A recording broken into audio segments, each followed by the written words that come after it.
ये देखना दिलचस्प होगा कि क्या एमआईएम के प्रदेश अध्यक्ष के साथ आज तेजस्वी की बैठक होती है। आईपी गुप्ता ने मीडिया से बात करते हुए ये भी कहा कि हमारे एक सीट का सवाल नहीं है, बल्कि बिहार की राजनीति का सवाल है।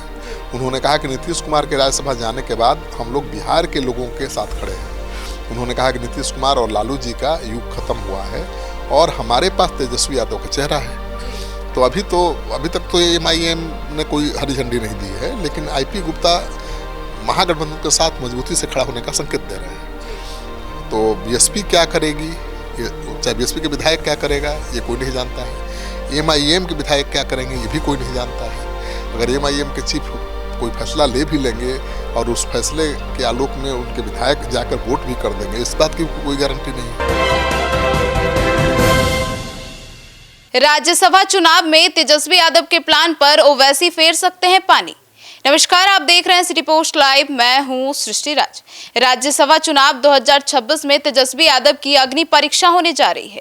आरजेडी की ओर से प्रत्याशी उतारा गया है। इस चुनाव से पहले मंगलवार को तेजस्वी यादव अपने आवास पर पार्टी के विधायकों के साथ बैठक भी की, लेकिन इस बैठक से असुद्दीन ओवैसी की पार्टी एआईएमआईएम ने इस बैठक से दूरी बना ली। ओवैसी की पार्टी के समर्थक के बिना तेजस्वी यादव के उम्मीदवार की जीत नामुमकिन है।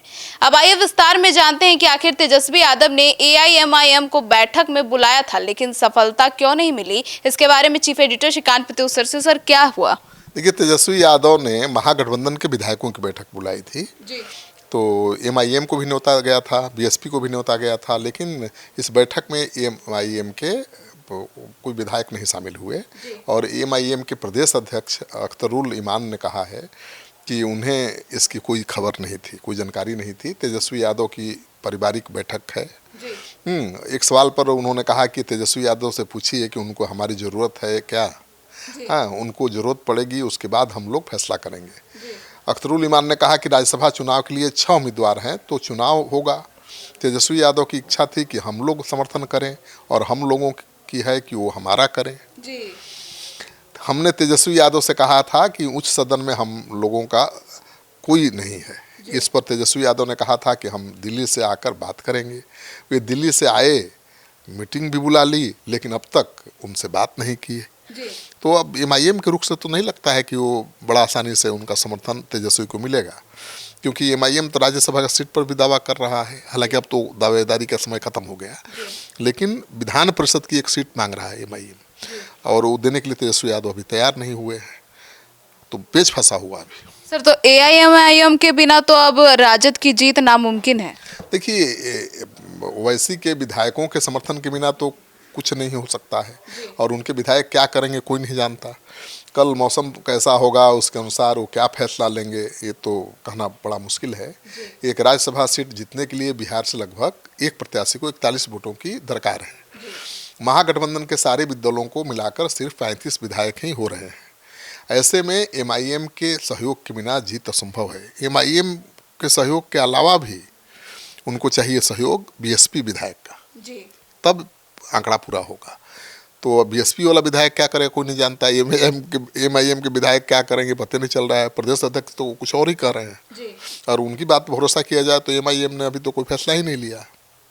सर, तो ऐसे में तो आईआईपी के जो विधायक हैं आईपी गुप्ता, वो भी बड़ा दाव कर सकते हैं। दावा तो सब कर रहे हैं। उपेंद्र कुशवाहा भी दावा कर रहे हैं कि बहुमत है उनके पास। एनडीए के तमाम नेता दावा कर रहे हैं, और आईपी गुप्ता जो इंडियन इंक्लूसिव पार्टी के सुप्रीमो हैं, उन्होंने बैठक के बाद मीडिया के सामने बड़ा दावा किया है। उन्होंने कहा कि 45 से ज़्यादा विधायक उनके साथ हैं।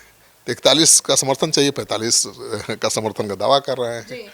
आईपी गुप्ता ने कहा कि एमआईएम और बीएसपी के विधायक भी उनके साथ आएंगे, लेकिन एमआईएम के प्रदेश अध्यक्ष क्या कर रहे हैं आपने सुन ही लिया। उन्होंने बताया कि अख्तरुल साहब से तेजस्वी यादव की बातचीत हो चुकी है, और कल तेजस्वी यादव और अख्तरुल ईमान की अलग से बैठक होगी, मतलब आज होगी। अब ये देखना दिलचस्प होगा कि क्या एमआईएम के प्रदेश अध्यक्ष के साथ आज तेजस्वी की बैठक होती है। आईपी गुप्ता ने मीडिया से बात करते हुए ये भी कहा कि हमारे एक सीट का सवाल नहीं है, बल्कि बिहार की राजनीति का सवाल है। उन्होंने कहा कि नीतीश कुमार के राज्यसभा जाने के बाद हम लोग बिहार के लोगों के साथ खड़े हैं। उन्होंने कहा कि नीतीश कुमार और लालू जी का युग खत्म हुआ है और हमारे पास तेजस्वी यादव का चेहरा है।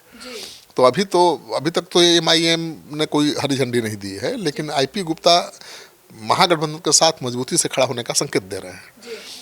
तो बीएसपी क्या करेगी, चाहे बीएसपी के विधायक क्या करेगा ये कोई नहीं जानता है, एमआईएम के विधायक क्या करेंगे ये भी कोई नहीं जानता है।